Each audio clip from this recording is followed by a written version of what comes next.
স্লাউয়ে সপ্তম বর্ষে অনুষ্ঠিত হচ্ছে আড্ডার দুর্গাপুজো। দূরে থেকেও এই উৎসব বাঙালির কাছে ধর্মীয় আচার নয়, বরং সামাজিক মিলনের আসর। এবারের বিশেষ আকর্ষণ চায়ের দোকান থিম। কাঠের বেঞ্চ, কাগজের কাপ আর ভাপ ওঠা চায়ের আড্ডায় ফিরছে বাংলার পাড়ার মোড়ের পরিবেশ। ঢাকির তালে আলো আঁধারি মণ্ডপে রঙ্গোলির আলপনায় মিলবে সংস্কৃতির অনন্য সংমিশ্রণ। ছোটদের জন্য প্রতিযোগিতা, বড়দের জন্য সাংস্কৃতিক সন্ধ্যা।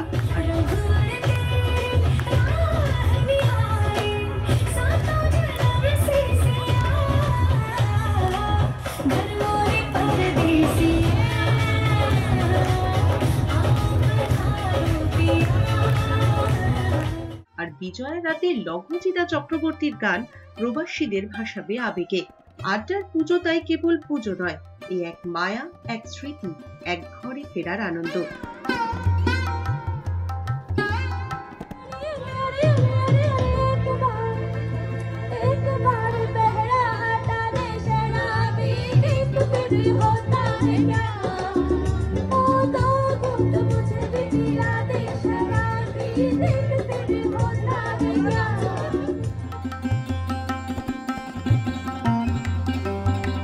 লন্ডন থেকে সুমনা আদকের রিপোর্ট, এস নিউজ।